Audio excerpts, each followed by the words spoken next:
Amen. Cette absenté, je voudrais qu'on puisse honorer le Seigneur Jésus-Christ pour ce don précieux qu'il a donné au corps du Christ. Alléluia. Mais on dirait que vous ne le faites pas bien. Aïe, aïe, aïe, aïe.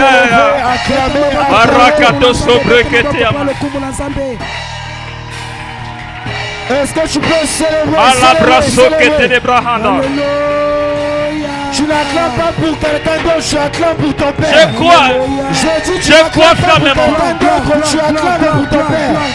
Est-ce que tu peux te lever de là où tu es? Acclamer le Seigneur pour la vie de son roi, de son serviteur, le prophète. Honore bien l'ancien, honore bien l'ancien. Yes. Amen. Amen. Je crois fermement que si vous aviez la connaissance spirituelle de ce qu'est le prophète Gaius, vous l'aurez fait autrement. Si vous aviez la conscience spirituelle, si vous avez la révélation spirituelle du don que Dieu a mis au milieu de vous, je crois que la célébration devait être différente. Mais je prie Dieu qu'il ouvre les yeux de vos cœurs. Amen. Je prie le Seigneur qu'il ouvre les yeux de vos cœurs pour que vous puissiez savoir comment célébrer et honorer le don que Dieu a mis au milieu de vous. Alléluia. Amen. Amen. Je vous assure. Je ne le dis pas parce que c'est mon frère un ensemble. Je le dis parce que j'ai les témoignages du Seigneur Jésus. De la personne qu'il est, du don qu'il est et de la mission qu'il a à accomplir. Amen. Amen. Gloire à Jésus. Je vous prie de bien vouloir vous asseoir.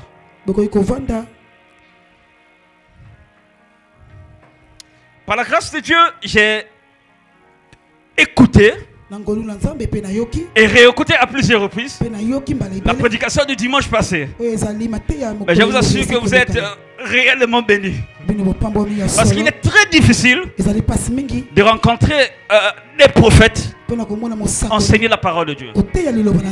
Lorsque je parle d'enseigner, de rentrer même dans les détails les plus petits là, de la parole, pour que chacun puisse comprendre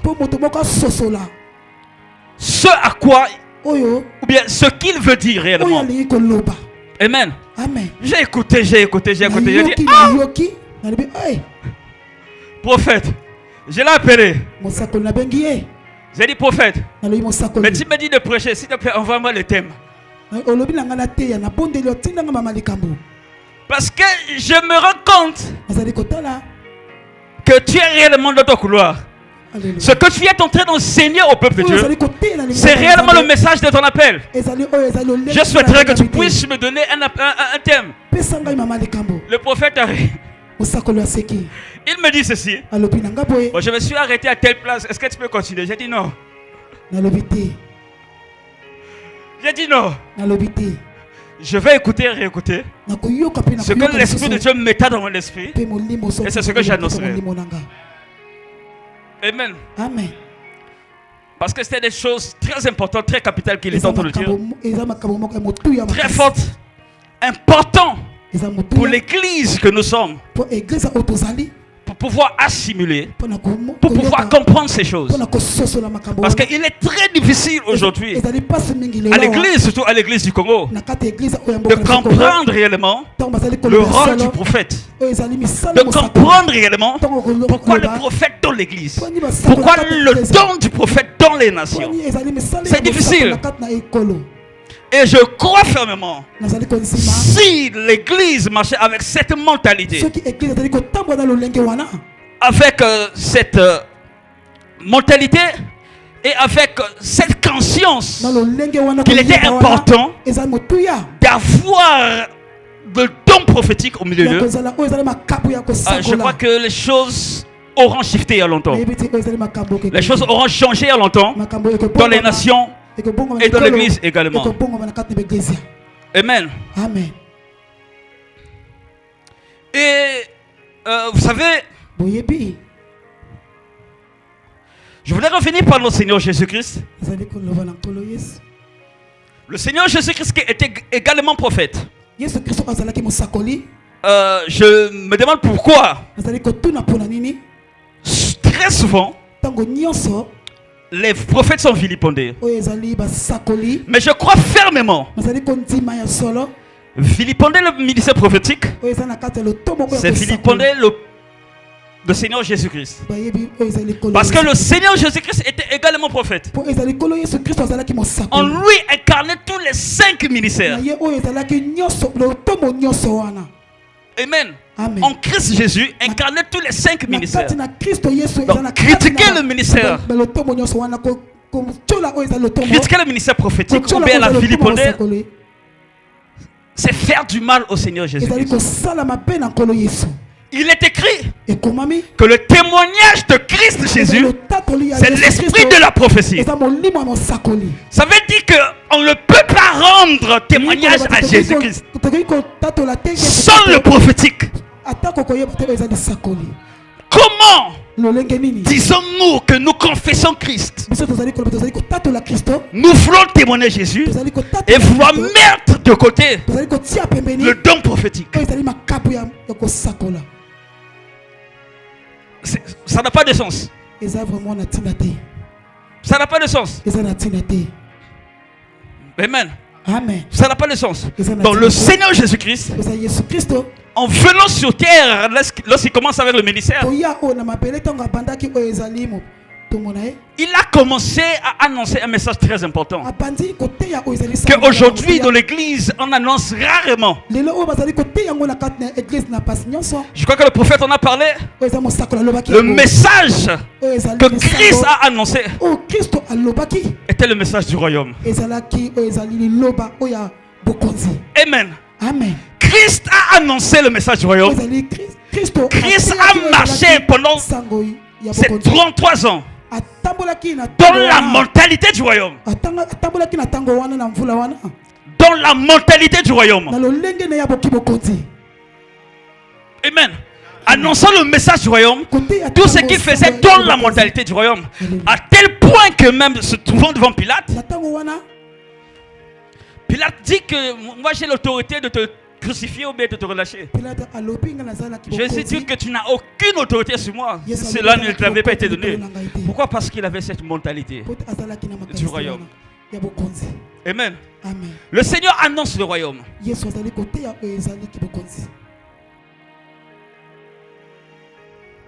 Et il a fait mention de l'église dans les évangiles. Le Seigneur Jésus fait de mention de l'église que 2 fois. Que 2 fois seulement dans tous les évangiles. Matthieu, Marc, Luc, Jean. On voit le mot église que 2 fois. Dans Matthieu 16, 18. Et dans Matthieu 18, 17. Que 2 fois on parle de l'église. Mais le message central était basé sur le royaume.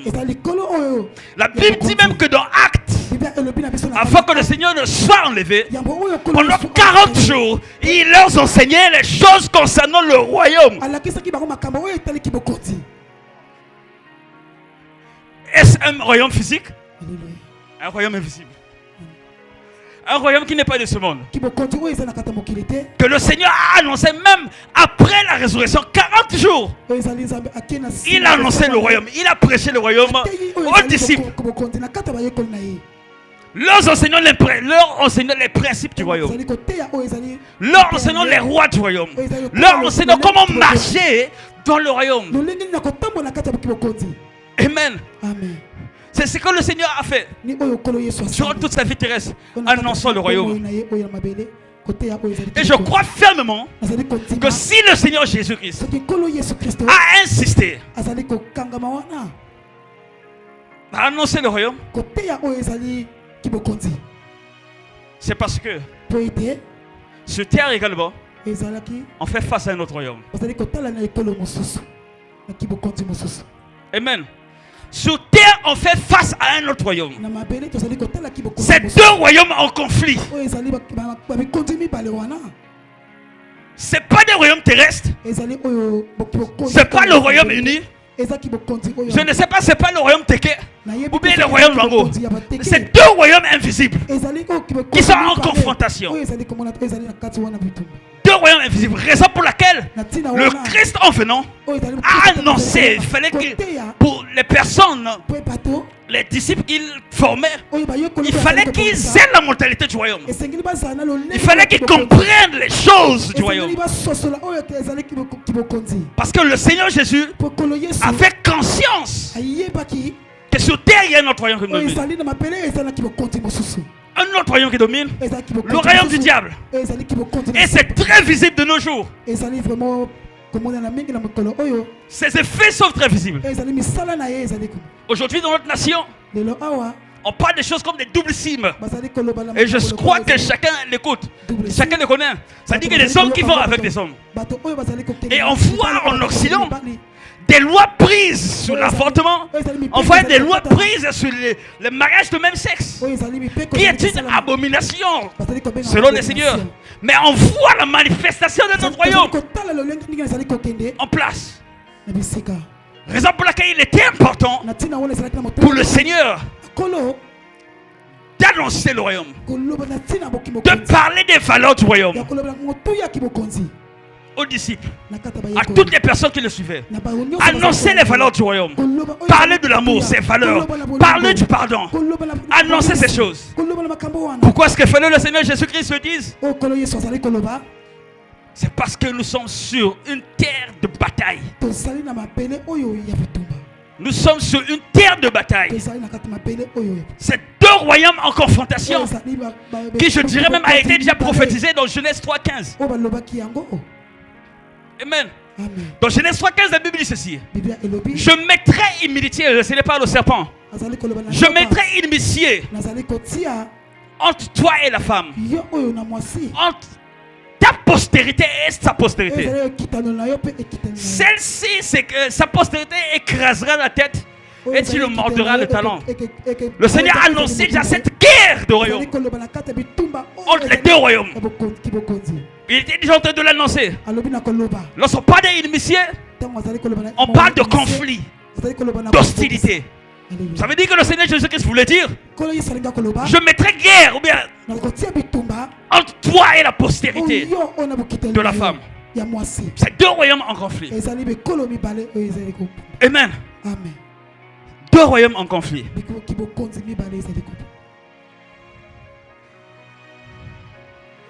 Et dans ces conflits, l'homme se retrouve au centre du conflit.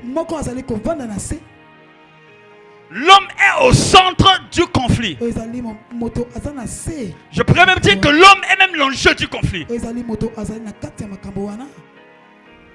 Raison pour laquelle il est important pour nous, enfants de Dieu, qui sommes dans le royaume de Dieu, car il est écrit dans Colossiens que Christ nous a transportés du royaume des ténèbres dans le royaume de la lumière de son Père par son amour.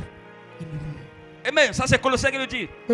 Nous avons été transportés du royaume des ténèbres vers le royaume de Dieu par son amour, par le biais de la rédemption.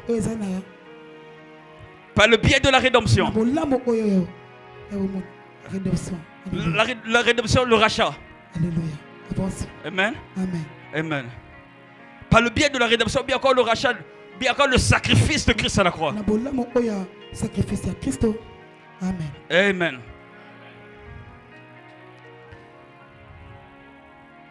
Et dans ces deux royaumes, chaque royaume est régi des principes. Le royaume des ténèbres est régi de ses principes. Le royaume de Dieu également est régi de ses principes.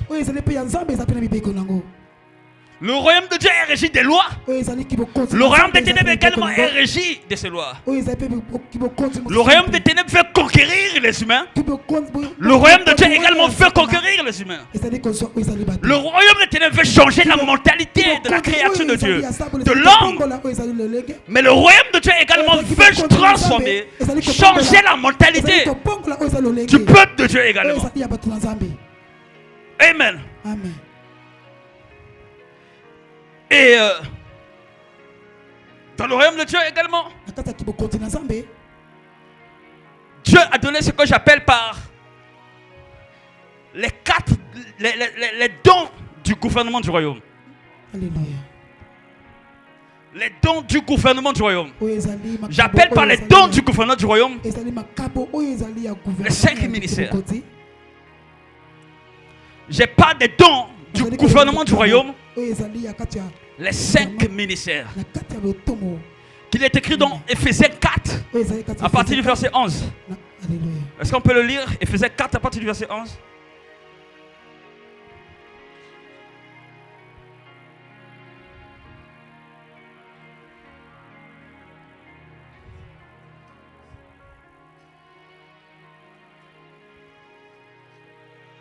Je lis la parole de Dieu dans le livre d'Éphésiens 4, Amen. le verset 11, il est écrit: et il a donné les uns comme apôtres, Comment? les autres comme prophètes, Comment? les autres comme évangélistes, les autres comme pasteurs et docteurs. Comment?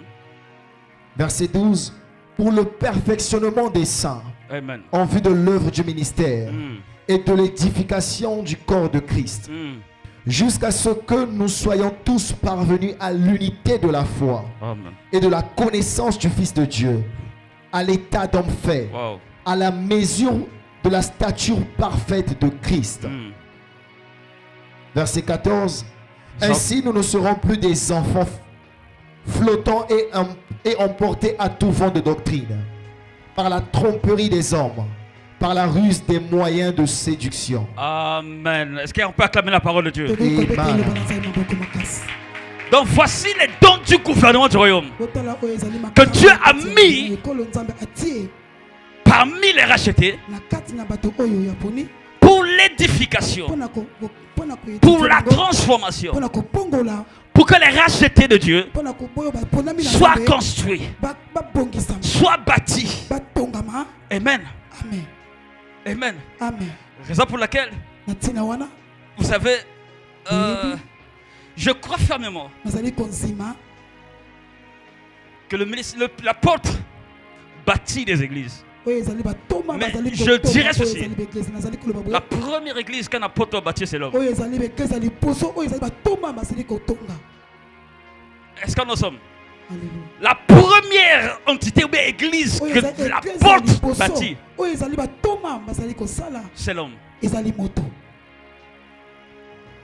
N'est-il pas écrit que le Jésus-Christ est un apôtre dans Hébreu? Dans Hébreu, on dit que Jésus-Christ est l'apôtre de notre foi. Mais si on disait Jésus qui n'est pas apôtre, parce qu'il n'a bâti aucune église, je vous dirai, je vous montrerai et je vous présenterai l'efficacité du ministère apostolat de Jésus-Christ en bâtissant les 12 disciples qui ont bousculé l'humanité, qui ont bousculé toute l'humanité. Amen. Donc les 5 dons du gouvernement de Dieu, du royaume de Dieu, c'est de parfaire, de bâtir le peuple de Dieu afin que tous parviennent à l'unité de la foi et à la stature parfaite de Christ. Lorsque l'on parle de stature parfaite de Christ, ça dit ressembler à Jésus, ressembler à Christ. Mais la Bible dit que cela se fera par les 5 dons que Dieu a donnés à l'église. Amen. Et vous savez, la Bible dit ceci, que le ministère apostolique, l'église est fondée sur les fondements apostoliques et prophétiques. Sur les fondements apostoliques et prophétiques. Et vous devez savoir ceci: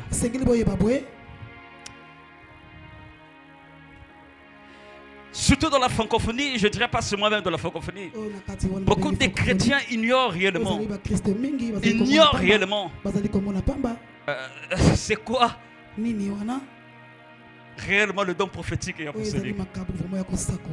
Amen. Et pour d'autres, lorsqu'ils voient les résultats, ce qui résulte du ministère prophétique, du ministère apostolique, sont émerveillés. Les gens sont émerveillés lorsqu'ils voient le prophète travailler. Lorsqu'ils voient le prophète travailler, les gens sont émerveillés.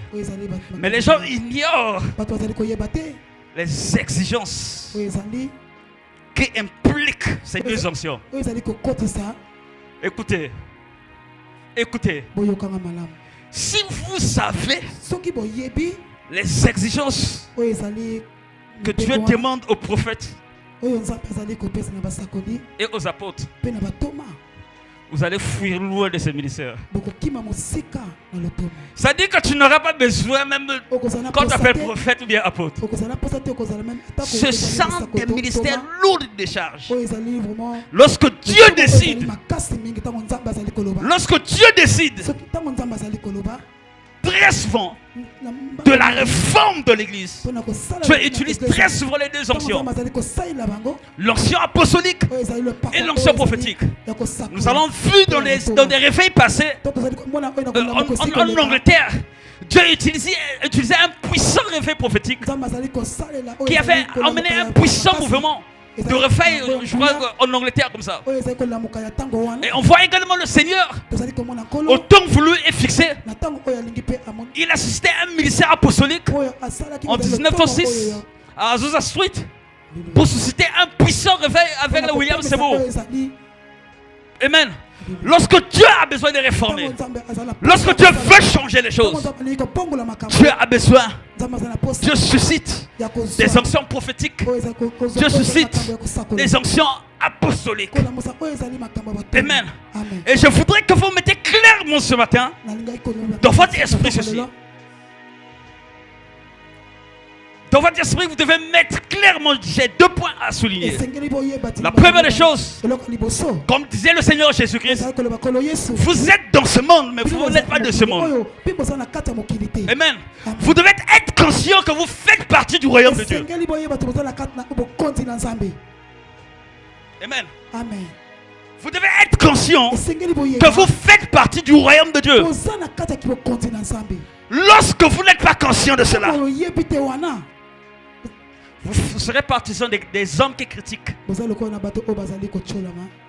Amen. Vous serez partisan des personnes qui critiquent ce que vous ne comprenez pas et ce que vous ne comprendrez jamais. Amen. Je dis bien ceci. Vous allez critiquer des choses que vous ne comprenez pas et que jamais vous n'allez comprendre. Parce que ces choses ne vous avaient pas été données à vous de les comprendre. Qui est-il pour comprendre un prophète? Qui est-il pour comprendre ce que Dieu veut faire au travers de la vie d'un prophète?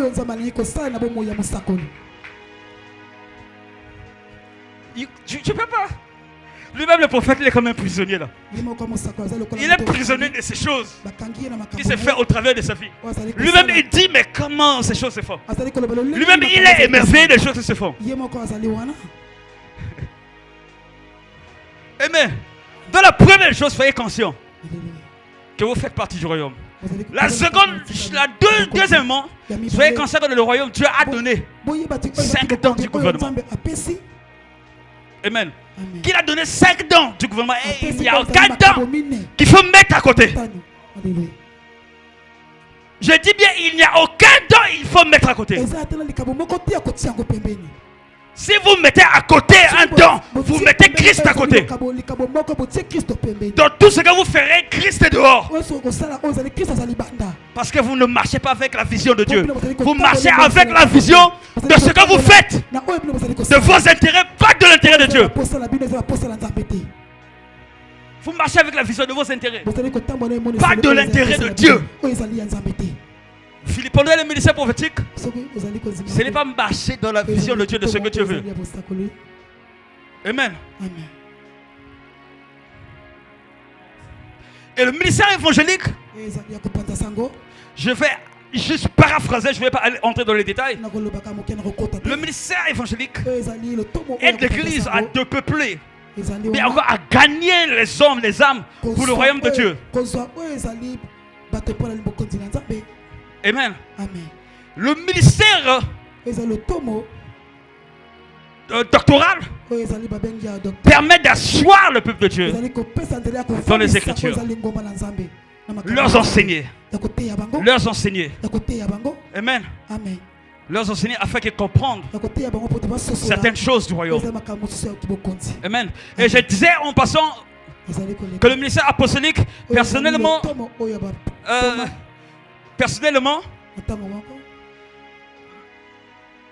le ministère apostolique pour moi, c'est d'emmener les gens à ressembler à Jésus-Christ. C'est-à-dire que l'homme, moi, qui suis l'église de Dieu, que je ressemble à Jésus-Christ. Lorsque Jésus-Christ viendra, le jour de l'enlèvement, ce n'est pas ces bâtiments qui seront pris. Amen. Ce n'est pas ces bâtiments qui seront pris, ce sera des hommes, l'église, des pierres vivantes que nous sommes. C'est nous, l'église, qui serons levés. Voilà pourquoi pour moi le ministère apostolique, c'est de bâtir l'homme. Amen. Bâtir l'homme. Bâtir la vie de l'homme. Et vous devez savoir, mettons pour le ministère prophétique, que je ne voudrais pas rentrer vraiment dans la profondeur, parce que j'ai passé beaucoup d'années à beaucoup étudier le ministère apostolique. Amen. J'ai beaucoup étudié le ministère apostolique. J'ai beaucoup lu des livres sur l'onction apostolique, le ministère apostolique, sur tout ce qui est apostolique.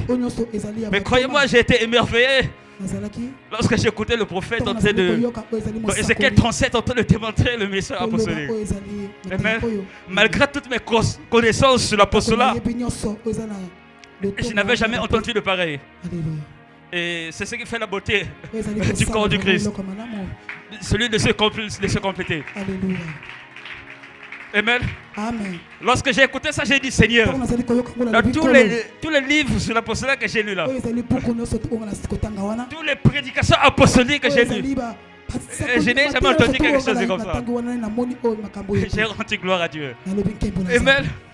Et le ministère prophétique, je laisserai le prophète le dimanche personnellement couler dans ça lui-même. Amen. Mais je dirais ceci. Vous devez savoir ceci, Église, que le ministère prophétique révèle tout ce qui est mystique et mystérieux du royaume. Le ministère prophétique je pourrais dire, est le côté mystérieux et mystique de l'Église. Vous devez savoir que l'autre royaume, il est de mystique. Ça, je dis quelque chose. Dans l'autre royaume, il est de mystique que le diable utilise, des hommes très très spirituels, très mystiques, que le diable utilise pour faire avancer ses desseins. Dieu également, dans ce royaume, parmi les 5, il a choisi un selon sa sagesse infinie de révéler et encore de manifester tout ce qui est mystique et mystérieux.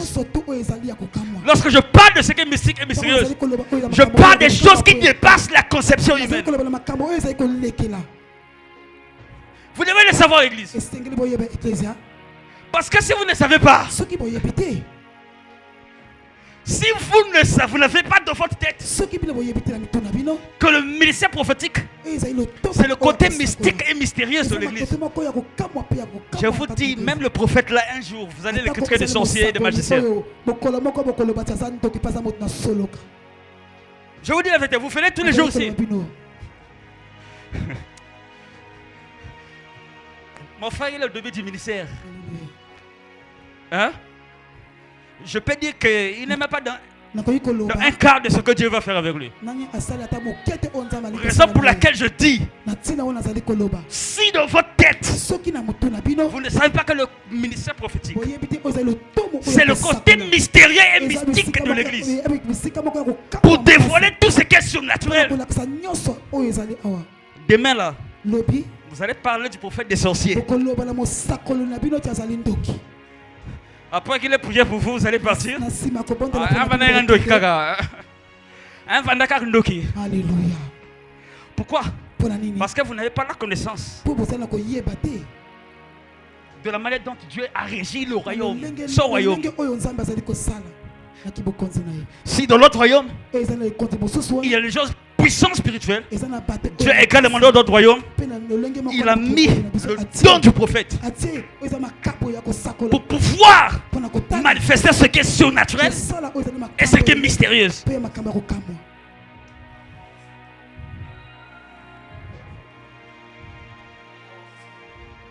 C'est pour cela que j'ai mis pour soutien.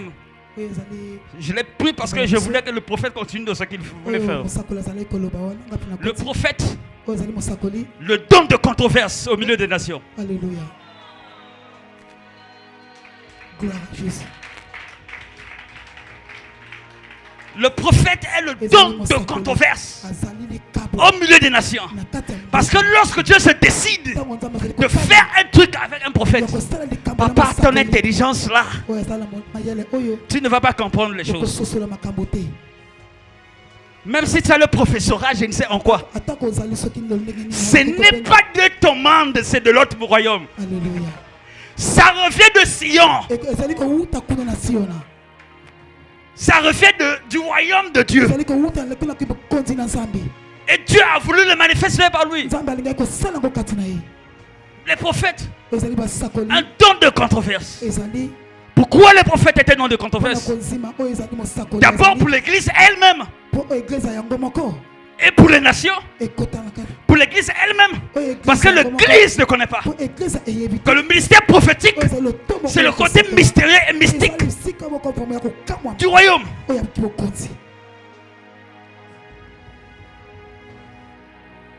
Et le monde, n'en parlons plus.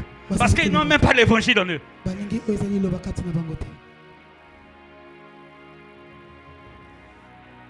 Parce que le monde n'a même pas l'évangile en eux. Mais pour nous, le royaume, ce matin, pour nous, les fils du royaume de Dieu, ce matin, je vous prie. Mais pour ceux qui peuvent me suivre, qui peuvent m'écouter au lointain, je vous en prie, Église.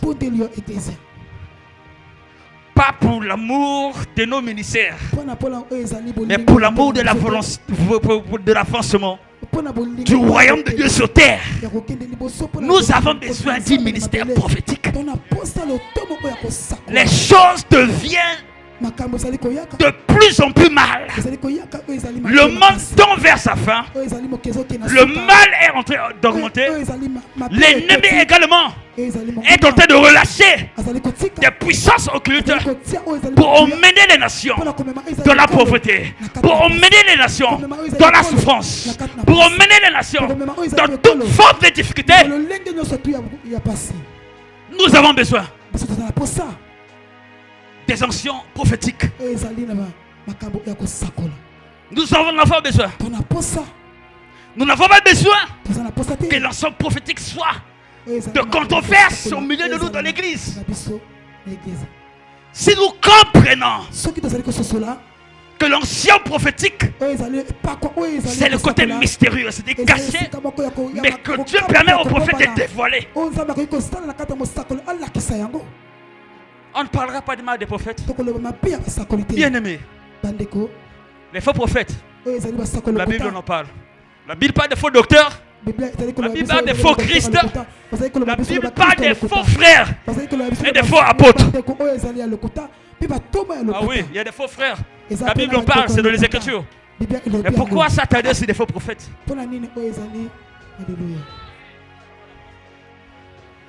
Il y a des choses, lorsque ça se passe, ça doit attirer notre attention. très souvent à une seule chose, tandis qu'il y en a 5. Ça doit nous pousser à réfléchir. En réfléchissant, on cherche au pied du maître. Mais pourquoi, Seigneur? Ceux-là sont beaucoup plus critiqués. Amen. Amen.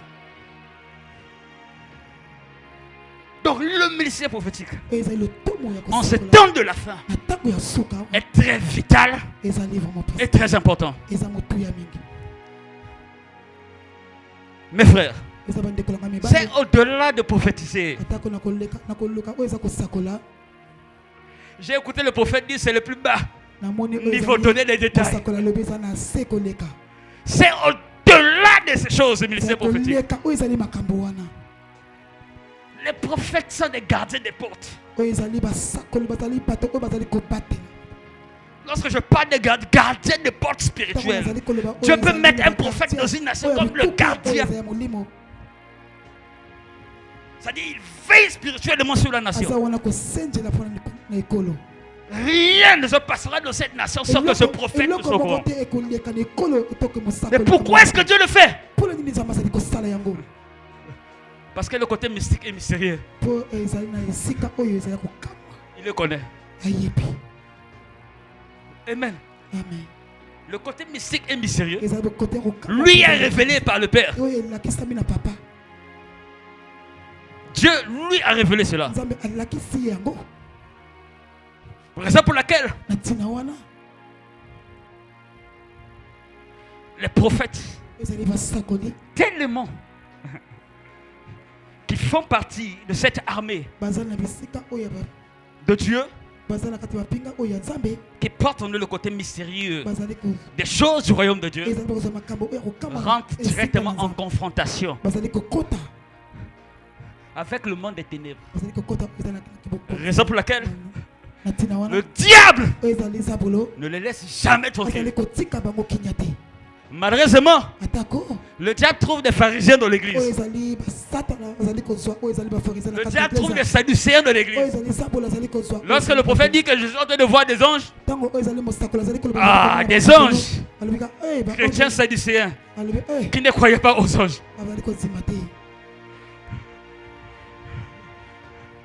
Amen.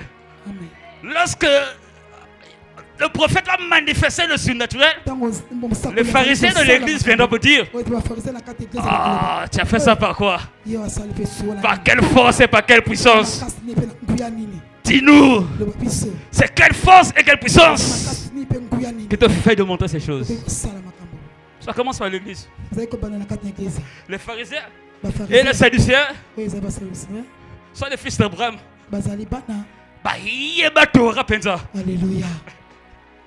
Ils avaient avalé le rouleau. Ils vont te parler de Moïse, de tout ce que Moïse a dit, même ce qui n'était pas écrit. Ils vont t'expliquer ces choses. Ils vont t'expliquer les prophètes. Mais lorsqu'un prophète s'est levé dans leur temps pour dire le royaume des proches, le royaume de Dieu est là.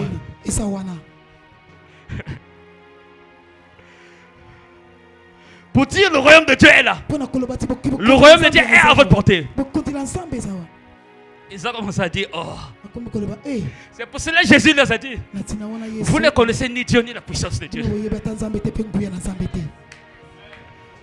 Vous ne connaissez ni Dieu ni sa puissance. Et aujourd'hui, il y a beaucoup de chrétiens qui ne connaissent ni Dieu ni sa puissance. On ne connaît ni Dieu ni sa puissance. On vient s'asseoir, je m'en vais à l'église. Je m'en vais à l'église. J'ai pris. Je jeûne.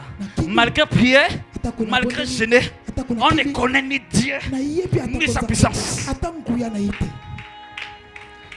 On ne connaît pas ce que Dieu est capable de faire. Ah, Santo Rama. Alléluia. La Bible dit de Romains. Je crois que c'est de Romains, la Bible dit ceci: les manifestations de Dieu, la création de Dieu, elle est visible à nos yeux. Ça dit que lorsque nous voyons les étoiles, on voit les manifestations de Dieu qui sont visibles. Lorsque nous voyons le soleil, mes frères, quelle est la colonne qui soutient ce ciel et la terre pour que le ciel ne tombe pas?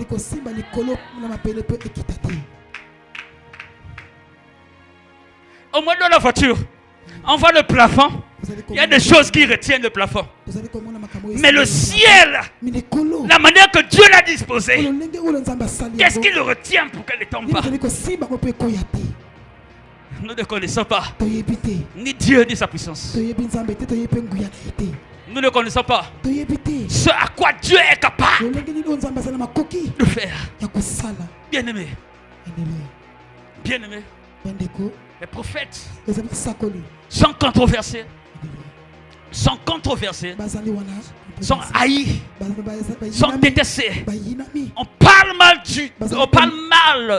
parle mal d'eux parce que on ne sait pas Dieu et sa puissance. On ne connaît pas Dieu et sa puissance. Amen. On ne connaît pas ce que Dieu est capable de faire.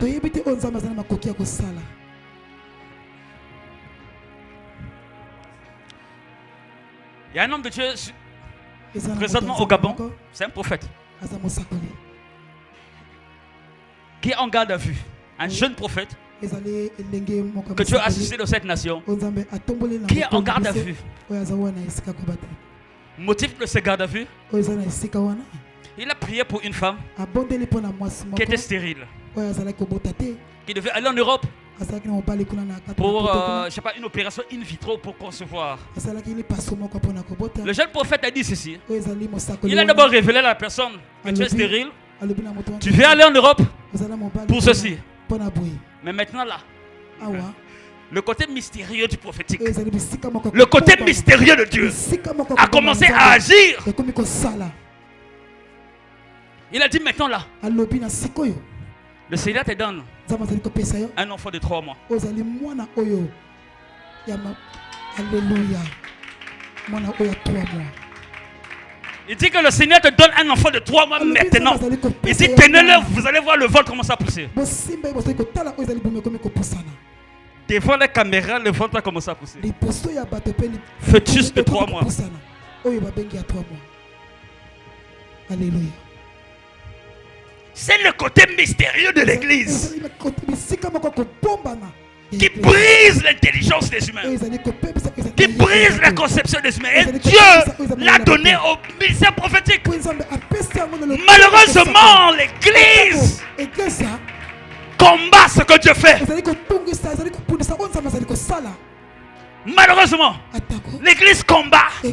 C'est donc que Dieu amène pour détruire la puissance de la sorcellerie, pour attirer les hommes vers lui.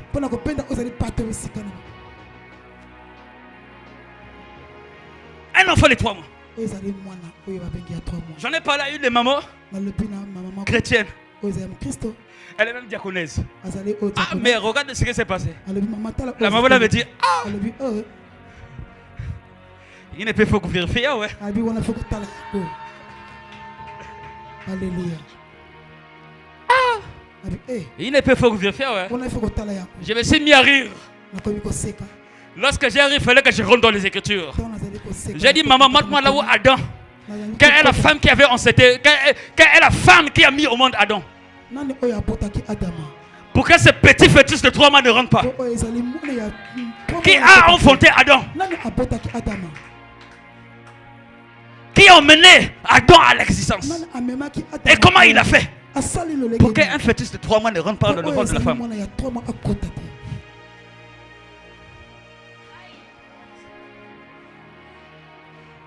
Qui a enfanté Adam?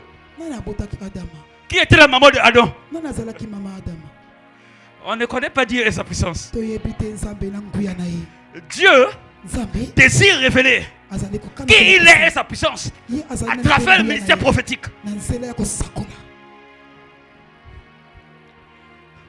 Mes frères, Par la grâce de Dieu, je sais ce à quoi je suis appelé de faire. Amen. Dans le corps du Christ, c'est à quoi je suis appelé de faire. Par la grâce de Dieu, je le sais. Amen. Je sais que Dieu m'utilise dans le mystère de la puissance et je sais qu'il en fera davantage. Mais papa, des grâces. J'aime les choses surnaturelles. Laissez les prophètes tranquilles. Hein? J'aime les choses surnaturelles. J'aime lorsque Dieu se manifeste. Même comme du spectacle. Mais la Bible dit ceci, non? Sur le mont Sinaï, lorsqu'il était manifesté, la Bible dit que c'était spectaculaire. Lorsque Dieu s'est manifesté, par la fumée, par le feu, par les tonnerres, la Bible dit que c'était spectaculaire. Et j'aime ça. Amen. J'aime ça. Mais qu'est-ce qui va prouver que j'ai Dieu? Qu'est-ce qui va prouver qu'il est vivant? Qu'est-ce qui va démontrer que j'ai fait le bon choix? Celui de parler du roi de gloire, celui de parler du ressuscité, que cette personne est vivante. Qu'est-ce qui va prouver si ces choses ne sont pas manifestes? Qu'est-ce qui va prouver si l'humanité ne voit pas ces choses? Qu'est-ce qui va prouver que Christ est vivant? Il est ressuscité et assis à la droite du Père. Qu'est-ce qui va le prouver?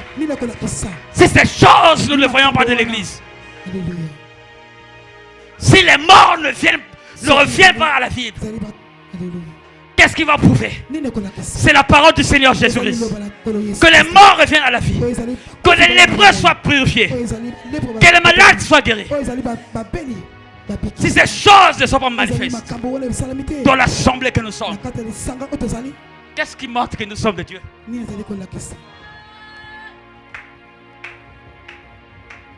Qu'est-ce qui prouve que nous avons fait le bon choix?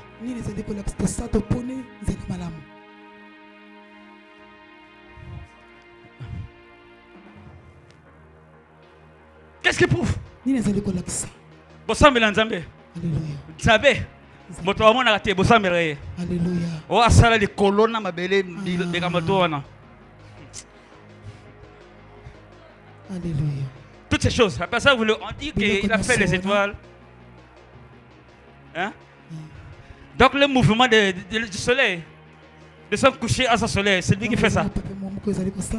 Donc qu'est-ce qui va prouver que moi, je sers Dieu, j'ai donné ma vie à Christ Jésus? Qu'est-ce qui va prouver à l'humanité que c'est lui le créateur de toutes choses? Qu'est-ce qui va prouver à l'humanité si Dieu ne se manifeste pas?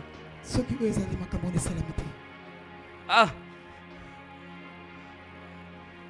Amen. Amen. En tout cas, personnellement, moi je l'avais dit. Hein. Tu m'appelles si tu ne te manifestes pas. Laisse-moi tranquille. Trouve quelqu'un d'autre. Alléluia. J'avais dit clairement Dieu. Tu m'appelles.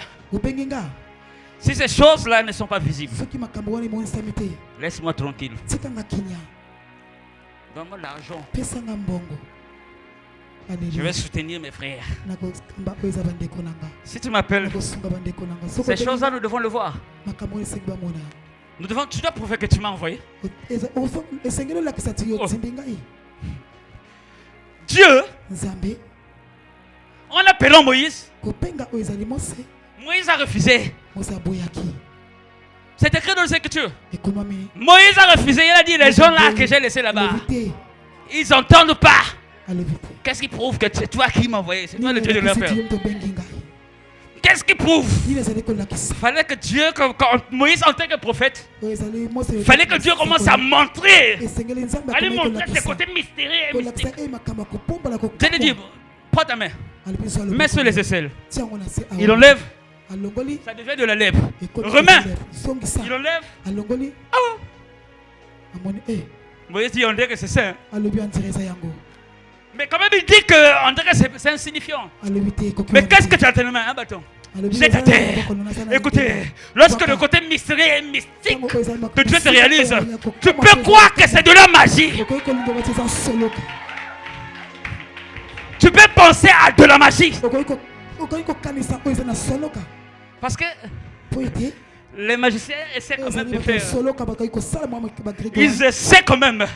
Mais lorsque nous voyons les 10 plaies, à un moment ils ont dit, ça c'est le doigt de Dieu. Ils essaient quand même. De Moïse ça commence à... Mais qu'est-ce qu'il prouve? Bon, fais ceci. Ok, c'est bon. Moïse descend. Il va chez les anciens d'Israël. Bon. J'étais de l'autre côté là-bas. Le Dieu de vos pères là m'est apparu. Le Dieu de nos pères t'est apparu. Qu'est-ce qu'il prouve? Amen. L'église de son temps a demandé. Qu'est-ce qui montre que c'est lui qui t'a envoyé? L'église de son temps, de Moïse en son temps, le peuple a demandé. Qu'est-ce qui prouve que Dieu t'a envoyé? Là où j'étais là-bas, on m'avait dit de faire ceci. Il a fait les trucs. La Bible dit que lorsque les anciens ont vu, ils ont dit ça c'est Dieu. Ça, c'est Dieu. J'ai comme l'impression que les gens de ce temps sont plus matures que les chrétiens aujourd'hui. Parce qu'ils ont discerné que ça, c'était Dieu.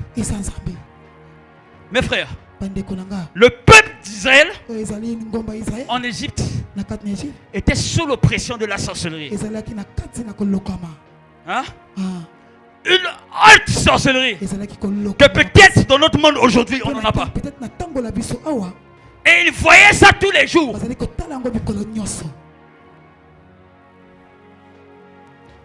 L'Égypte n'était pas barricadée comme Jéricho. Est-ce que vous le savez? L'Égypte n'était pas barricadée comme Jéricho. Mais pourquoi est-ce que les enfants d'Israël ne fouillaient pas? Pourquoi il n'y avait pas de tentatives de fuite? La sorcellerie les avait emprisonnés mentalement.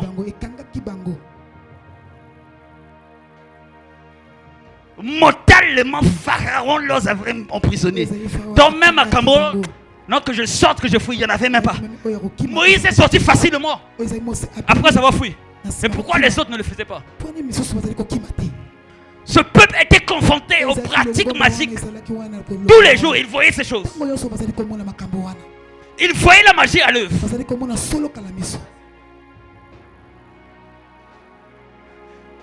L'histoire juive dit même que dans ce temps, en Égypte, même le coq pour chanter va demander la permission à Pharaon. Pharaon avait une puissance terrible. Il était ancré de la sorcellerie, de l'occultisme.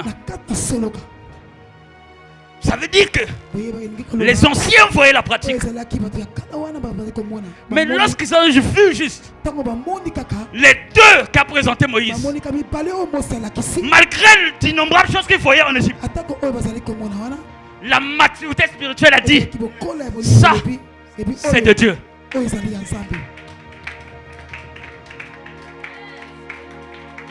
La maturité spirituelle leur a poussé à dire, ça on reconnaît ça, ça c'est lui. Ça c'est pas ce qu'on est en train de voir en Égypte. Chrétien, grandissant. Parce que les choses vont s'empirer dans le monde. La Bible dit que le mal va s'empirer. Lorsque le mal s'empire, ça veut dire que les puissances des ténèbres sont à l'œuvre au maximum. Si nous ne sommes pas matures, nous allons tuer nos prophètes. Parce que lorsque le Dieu va décider, lorsque tu vas ouvrir des saisons du surnaturel qu'on n'a jamais vu, Si nous ne sommes pas matures spirituellement, si nous n'avons pas la connaissance de qui est Jésus-Christ, de qui est le Dieu créateur des cieux et de la terre, nous allons faire du mal à nos frères dans l'église. Croyons qu'il est du diable, mais parce que tu es un bébé spirituel, tu n'as pas la compréhension des choses d'en haut, tu vas commencer à détruire ton frère. Tu vas commencer à tuer ton frère. Amen. Amen. La maturité spirituelle, Dieu attend chacun. Chaque chrétien à atteindre la stature parfaite de Christ. Il attend chaque chrétien à ces choses. On doit grandir. Amen. Amen. Parce que le dimanche, le prophète va continuer sur les rôles du prophète. Lorsqu'il va parler de ça, encore lorsqu'il va rentrer dans les écoles prophétiques, pour expliquer en long et en longueur ces choses. Si vous n'êtes pas prêt, vous allez le crucifier. Alléluia. Écoutez, le prophète ne fait pas la volonté des hommes. Voilà pourquoi les gens trouvent les prophètes compliqués. Mais pourquoi il fait ça? Pourquoi il ne fait pas ça? Il fait ce que Dieu le dit de faire.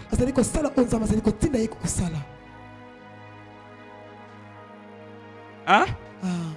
Il fait ce que Dieu le dit de faire. Il ne fera pas ce que tu as dans ta tête comme connaissance des Écritures.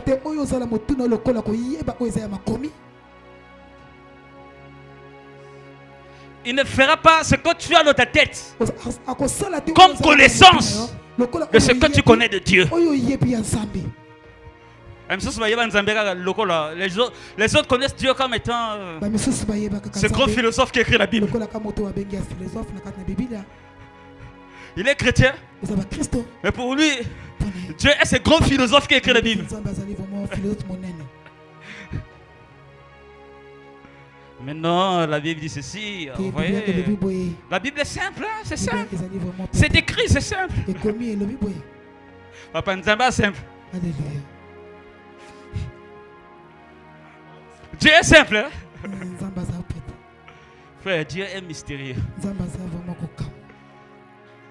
Si vous connaissez Dieu, gloire à Dieu. Moi, je veux le connaître davantage. Si vous le connaissez déjà, je bénis Dieu pour vos vies. Gloire à Dieu. Moi, je veux découvrir davantage. Quel est ce mystère caché? Découvrir davantage Christ. Découvrir davantage le Père. C'est ce que je désire. C'est ce que je désire. Amen. Amen. C'est ce que je désire. Je vais lire un passage rapidement.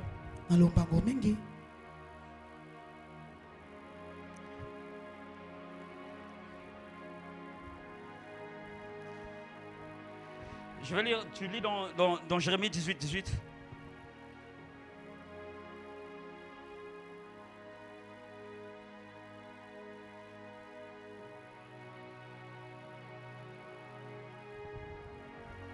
Je lis la parole de Dieu dans le livre de Jérémie, chapitre 18, verset 18, il est écrit. Et ils ont dit, venez, complotons contre Jérémie, car la loi ne périra pas faute de sacrificateur, ni le conseil faute des sages, ni la parole faute de prophète. Venez, tuons-le avec la langue, ne prenons pas garde à tous ces discours. Verset 19. Écoute-moi, Éternel, et entends la voix de mes adversaires. 18. Verset 18. Et ils ont dit, venez, complotons contre Jérémie, car la loi ne périra pas faute de sacrificateur, ni le conseil faute de sage, ni la parole faute de prophète. Venez, tuons-le avec la langue. Ne prenons point garde à tous ces discours. Amen. Est-ce qu'on peut acclamer la parole de Dieu? Je vais lire rapidement dans Dans Luc 11, 49, Luc 11, 49, à partir du verset 49 à 51. C'est pourquoi la sagesse de Dieu a dit: je leur enverrai des prophètes et des apôtres. Ils tueront les uns et persécuteront les autres, afin qu'il soit demandé compte à cette génération du sang de tous les prophètes qui a été répandu depuis la création du monde. Depuis le sang d'Abel jusqu'au sang de Zacharie, tué entre l'autel et le temple. Oui, ainsi parle le Seigneur Jésus-Christ. Le Seigneur Jésus a dit: aucune de ces paroles, pas un seul iota, qui veut dire lettre des Écritures, ne sera ôtée, ou bien ne passera. Aucune des paroles qu'il a annoncées passera sans que cela ne soit réalisé.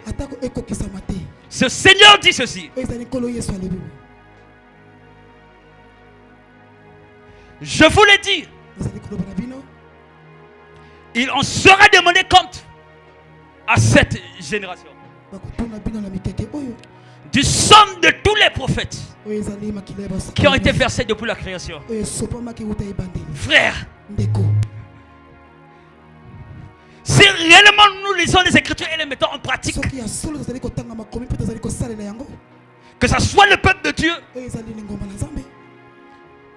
que ce soit les serviteurs de Dieu, apôtres, prophètes, évangélistes, docteurs, pasteurs, si nous lisons réellement les Écritures, on doit arrêter de faire du mal à ce temps que Dieu nous a donné. On doit arrêter d'emmener ce qui est de controverse dans leur vie. Pourquoi est-ce que je le dis? Je le dis parce que nombreux, plusieurs prophètes aujourd'hui sont morts. Il est vivant, mais c'est un mort vivant.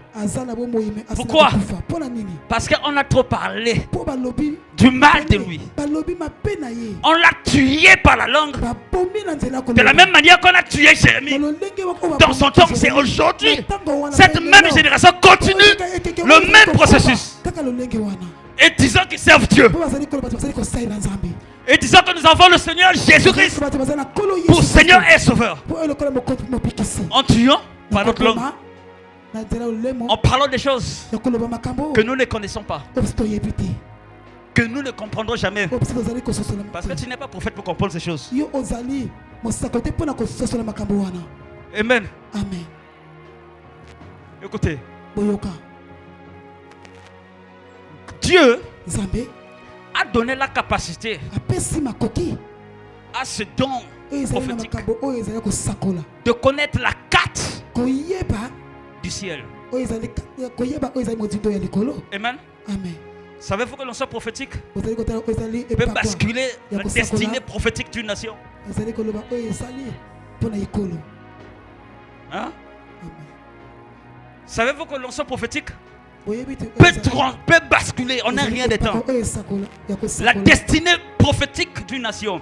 Lorsque je parle de la destinée prophétique d'une nation, je parle de ce que Dieu avait réellement destiné pour un pays. Dieu peut susciter une onction prophétique pour changer cela. Parce qu'il viendra avec la carte, avec ce qu'il a vu, et le ramener. Amen. De la même manière que Dieu, chaque nation du monde a une destinée que Dieu a prévue pour ces nations. De la même manière aussi, le diable détourne ces nations de leur destinée. On a besoin des prophètes pour rentrer réellement dans nos destinées. Amen. Écoutez, je ne parle pas des prophètes de titre. Hein? Prophète, je suis apôtre. Écoute, personnellement, ça me concerne. Si je me dis apôtre, le menteur apostolique n'est pas manifeste. En tout cas, appelez-moi frère. Amen. En tout cas, appelez-moi frère ou sœur. Ça ne va pas déranger. Mais si je porte réellement la fonction et le mandat prophétique ou bien apostolique, les choses doivent bouger. Amen. Les choses doivent bouger. Le Seigneur dit ceci: il en fera toujours. Il en fera toujours les prophètes et les apôtres. Il n'a pas dit qu'il arrêtera. Parce que pour d'autres, les prophètes s'étaient arrêtés à Malachie, je ne sais pas comment là. Pour d'autres encore, il n'y a plus les apôtres s'étaient arrêtés dans l'église primitive. Mais celui qui était, qui revient, a dit ceci: j'enverrai les apôtres et les prophètes. Il continuera à envoyer les apôtres et les prophètes. Mais Jésus-Christ de Nazareth, étant un grand prophète, le plus grand et le plus merveilleux de tous les prophètes, a dit ceci: vous tuerez les uns, vous persécuterez les autres. Parce qu'il faut qu'on ait. Jusqu'à la fin des temps, il en verra. Mais il a dit ceci: vous allez tuer les uns, vous allez persécuter les autres. Pourquoi? Parce que c'est le boss, c'est le maître des maîtres. Il connaît déjà que c'est comme ça par rapport aux choses que ces deux onctions portent, l'onction apostolique et prophétique. Lorsqu'elles se manifestent dans son apogée, lorsque Dieu décide de manifester dans la plénitude le ministère apostolique et prophétique, vous allez fuir loin de ces hommes. Je vous dis la vérité, vous allez fuir ces hommes. Lorsque Dieu décide de manifester les anciens prophétiques et apostoliques dans sa plénitude, vous aurez peur de s'approcher de ces hommes. Parce que moi et rien peut arriver quelque chose. L'histoire dit ceci: que l'apôtre Pierre, lorsqu'il était triste ou bien en colère, le ciel noircissait. Alléluia. L'apôtre Pierre, lorsqu'il était triste ou bien en colère, le ciel devenait noir.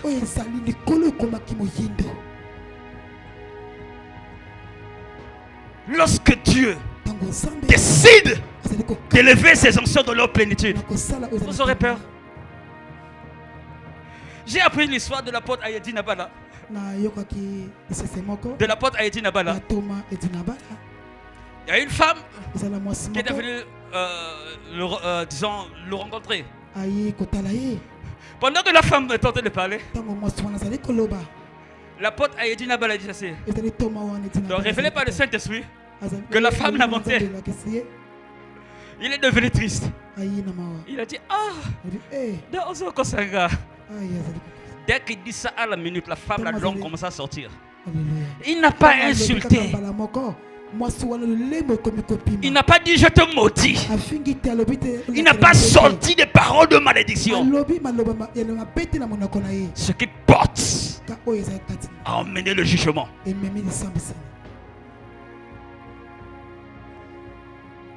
Le poids de ce qu'il portait a emmené le jugement. Alléluia. Amen. Amen. Frère, chérissons les dons que Dieu met au milieu de nous. Alléluia. Chérissons, boostons ces dons à aller de l'avant. Encourageons-les à monter encore avec Dieu. Amen. Amen. Parce que la sorcellerie va monter haut. La sorcellerie, elle va monter haut. Vous savez, à l'époque, au Congo, il y avait une haute sorcellerie. Il fallait que Dieu suscite des personnes comme des Ndundu Daniel. Il fallait que Dieu suscite des hommes pour détruire un peu cette sorcellerie. Aujourd'hui, la sorcellerie n'est pas visible. Hein. À l'époque, demandez nos parents. Envoyez ça comme ça. Amen. J'étais à Brazzaville étudiant. Je faisais les cours d'anglais avec mon oncle, puisqu'il était professeur d'anglais. Donc il m'enseignait les cours d'anglais. Mon oncle me dit ceci. Il dit, Russell, tu sais, à l'époque, il y avait la sorcellerie. Il dit, lorsqu'on grandissait, on a vu des choses compliquées. Il dit, chaque 15 août, les sorciers faisaient des démonstrations au village. Amen. Celui qui avait la sorcellerie là, il faisait la démonstration. Donc parfois il s'allonge, un gros camion passe sur lui, il se relève. Donc pour d'autres, il grimpe sur un palmier. Sans leur truc là. Hein? Sans leur truc, il monte avec les mains. Il tient le régime avec les dents et tire. Il descend avec. Hein? J'ai dit, t'entends, c'est ça. Il dit, mais il y a même d'autres choses que j'ai oubliées. Mais laissez-moi vous dire, ces choses sont en train de revenir. Hein? Ces choses sont en train de revenir. Nous on entendait même à l'époque lorsqu'on grandissait qu'il y avait des quartiers qui se battaient, ou bien même les gens de Kamon. Lorsqu'ils ont levé le boubou, ils lançaient, ils disent le boubou se tenait, se suspendait dans les airs. Après nous avons dit c'est la sorcellerie. Mais si ces choses arrivent, ça veut dire que les choses plus grandes sont en train d'arriver dans l'église. Amen. Des choses plus grandes et plus puissantes qui vont dépasser notre conception. Amen. Qui va dépasser notre conception. Si nous ne travaillons pas à chercher Dieu, si nous ne travaillons pas à connaître, à savoir ou bien encore à retenir que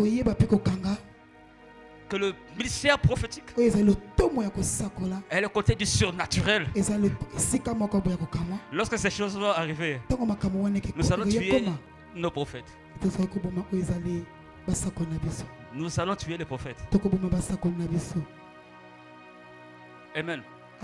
Nous avons tué. Écoutez, l'église du Congo a perdu tellement de choses. L'église du Congo a tellement perdu. Lorsque j'écoute ce que les pères comme les nounous ont fait dans cette nation, l'église est tombée trop bas. Trop bas. Tellement que l'église est tombée pas. Il y a une personne très éminente dans cette nation. Très éminente et très influente dans cette nation. Avait dit ceci. Le Saint-Esprit avait quitté le Congo. Pourquoi? Parce que ces personnes-là, lorsque les vieux comme les Ndundu venaient, ces papas-là tremblaient. Hein? C'était des hommes dans leur époque. Lorsqu'ils décidaient d'aller voir le président de la République, à leur temps, les portes étaient ouvertes. Il n'y avait pas besoin de protocole. Lorsqu'il y avait un message de la part de Dieu, il rentrait et les gens tremblaient. Et lorsqu'il venait, comme dans la cour du roi toujours, il y a toujours des chaldéens, des magiciens à côté. Lorsqu'il venait le roi également avec ses chaldéens, ces vieux de cette époque arrivaient pour voir l'autorité de son époque pour annoncer les paroles de Dieu. Et le roi disait, consultez ces chaldéens. Vous dites quoi? Ces personnes qui étaient autour du roi disaient, cela, il ne faut pas blaguer avec eux. C'est un peu comme Daniel. À l'école de Nebuchadnezzar. C'était comme ça qu'étaient ces vieux. On disait cela. Ce qu'ils disent, il faut faire. Il faut faire cela. Amen. Et ces papas ont évité beaucoup de choses dans la nation. Beaucoup de choses. Beaucoup de choses. Il y a des choses que je ne peux pas dire ici. Je préfère garder pour moi-même. Beaucoup de choses. Beaucoup de guerres ont été arrêtées dans cette nation. Parce que ces personnes étaient allées voir les rois de leur époque pour leur donner un ainsi par l'Éternel. Vous savez que le roi d'une nation, il n'est pas seulement roi aussi haut. Il n'est pas simple.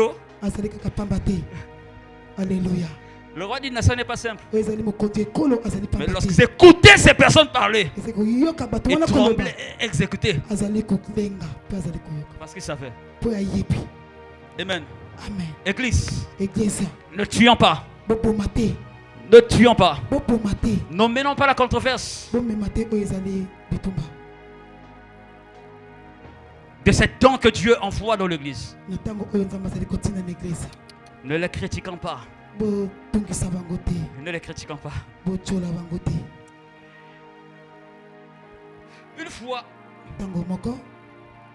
Une fois, vous savez, les gens ont tendance à dire que mais ça c'est quelle façon de prier, de faire tomber les gens comme ça. Ça c'est quelle prière pour d'autres qui sont dans la rue. Ils disent ça c'est le Dieu des Nigériens et des Aïrois. Frère, c'est parce que Dieu ne peut pas ouvrir les yeux à tout le monde. Est-ce que vous m'écoutez? Dieu ne peut pas ouvrir les yeux à tout le monde. Et je crois que Dieu a laissé comme ça pour que ça fait également partie de la croix des serviteurs de Dieu que nous sommes, que nous puissions l'apporter et supporter ces critiques. Parce que le disciple ne peut pas être plus grand que son maître. Si le Christ est passé par les tribulations et persécutions, en tant que serviteur de Dieu également, nous devons passer par des choses. Amen. Il faut que le Seigneur m'ouvre les yeux.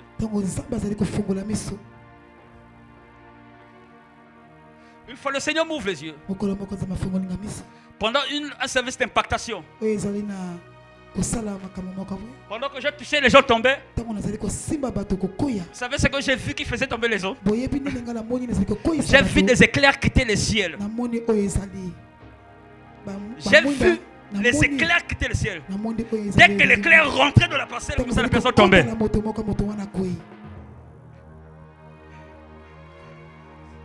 Est-ce que vous m'entendez? Les éclairs quittaient le ciel. Dès qu'elle tombait, elle atteignait la personne tombait. C'est ce que le Seigneur m'a montré. Moi, j'ai eu la grâce que le Seigneur me montre cela. Je ne sais pas pourquoi est-ce que Dieu a voulu que je dise cela. Pour que vous compreniez que Dieu montre ces choses cachées à ses serviteurs. Amen. Et que vous ne pouvez pas tout comprendre. Cherchez Dieu, aimez Dieu et croyez en ses serviteurs, les prophètes, et vous prospérera. Est-ce qu'on peut acclamer la parole de Dieu?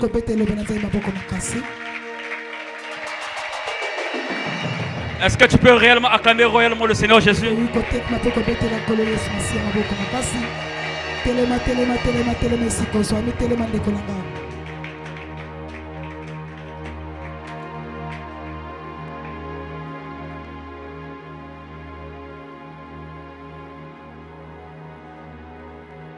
Amen. Amen. Amen. Qui a été béni ce matin. Je crois qu'on va plus parler du mal des choses qu'on ne comprend pas. Mais permettez-moi de vous dire que je le dis avec beaucoup d'humilité, avec beaucoup de respect. Depuis que le prophète a commencé le ministère, on a cheminé ensemble. Hein? Lorsqu'il n'y avait personne là, on a commencé à deux. Hein? On a prié ensemble, on a jeûné ensemble.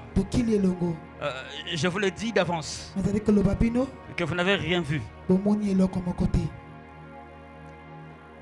de la manifestation de l'onction prophétique dans sa vie. Vous n'avez rien vu. Amen. Amen. Lorsque ce temps arrivera, souvenez-vous de cette prédication. Amen. Amen. Souvenez-vous de cette prédication. Lorsque ces choses arriveront,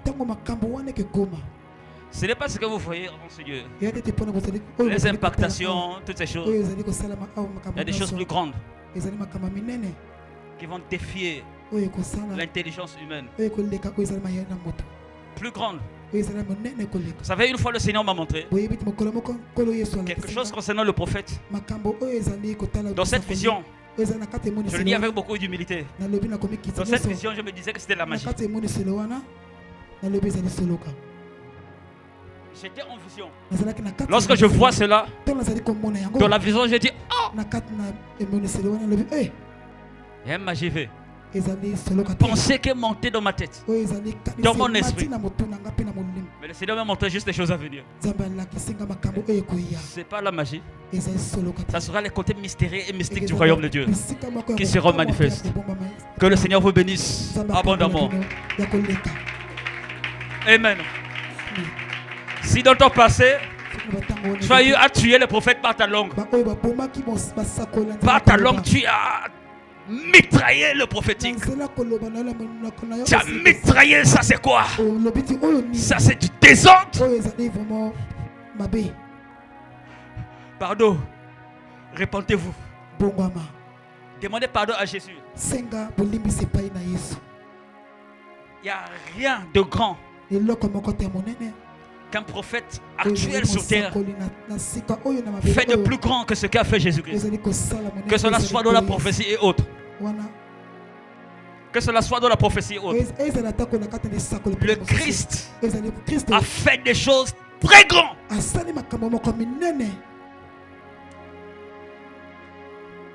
J'ai lu un livre intitulé en anglais The Jew Jesus. Alléluia. Le juif Jésus.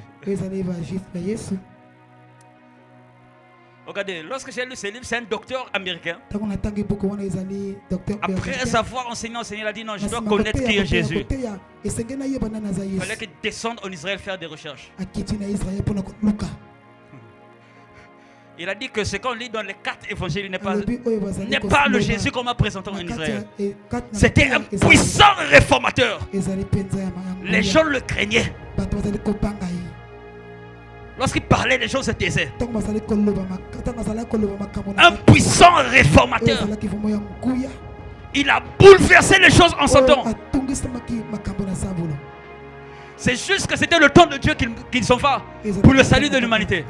Si ce n'était pas ainsi, personne ne pouvait l'arrêter. Un puissant réformateur. Amen. Un très grand. Le Christ que nous servons. Tu es en ce lieu si tu as eu à tuer les prophètes par la langue, par ton langage. Avant, lorsque tu ne comprenais pas le prophétique, tu vas juste incliner ta tête. Tu vas dire à Dieu, je n'ai pas persécuté les prophètes, mais je t'ai persécuté toi, Jésus-Christ, personnellement. On va juste élever nos voix. Père, nous élevons nos voix dans le nom de Jésus-Christ. Toi qui as envoyé cette parole, tu dis, Seigneur, que tu as envoyé ta parole et ta parole les guérit. Seigneur, que cette parole qui a été annoncée fasse partie intégrante de nos vies. Qu'elle ne quitte jamais, Seigneur, notre esprit. Au nom de Christ Jésus. De quelque manière que ce soit, Seigneur, si nous avons mal parlé des prophètes, si nous avons critiqué, Ce ministère que tu as donné au corps. Père, nous nous repentons. Nous n'avons pas persécuté nos frères, mais nous t'avons persécuté personnellement, Jésus. Car la Bible déclare, tu étais un prophète puissant en parole et en acte. Nous t'avons persécuté, Jésus. Nous te demandons pardon. Seigneur, nous demandons également pardon, Seigneur, pour l'église corps, Seigneur du Christ, qui a longtemps vilipendé ce ministère, qui a longtemps critiqué nos frères Dieu Tout-Puissant, parce que nous ne comprenons pas, Seigneur, de la manière que tu travailles avec eux, la manière dont tu fonctionnes avec eux. Nous avons traité cela de la magie. Nous avons cru, Seigneur, que la magie était plus grande et plus puissante que toi. Père, on se leur rassemblé. Nous te demandons pardon. Pardonne-nous, Jésus-Christ de Nazareth, d'avoir persécuté nos frères, les prophètes. Raison pour laquelle nos pays sont malades. Raison pour laquelle, Seigneur, le climat spirituel de nos nations sont malades, sont infestés par des principautés, sont infestés par des hôtels occultes, parce que nous n'avons pas donné à ce don que tu as mis au milieu de nous le champ d'opérer, le champ d'assainir le climat spirituel de nos nations, de nos villes, de nos contrées et de nos églises. Nous te demandons pardon, Jésus.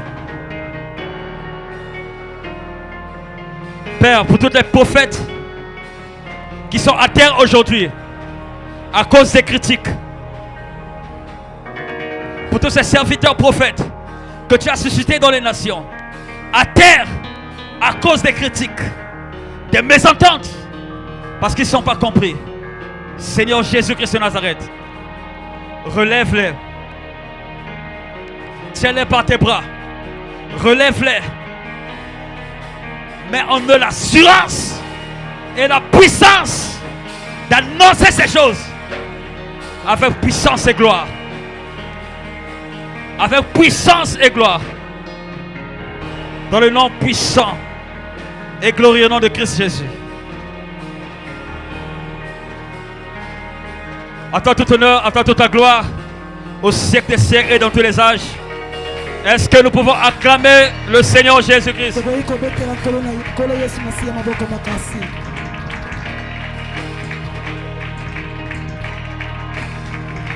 Amen. Amen.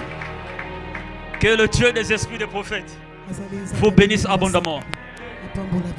Que le Dieu des esprits des prophètes ôte les obstacles qui vous empêchaient de percer. Que ces obstacles soient ôtés par sa puissance éternelle. Au nom de Christ Jésus.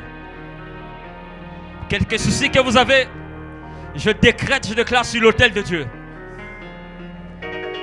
Que le Seigneur Dieu d'Israël fasse luire sur vous sa lumière et que vous accorde sa grâce et sa faveur. Partout où vous foulerez vos pas.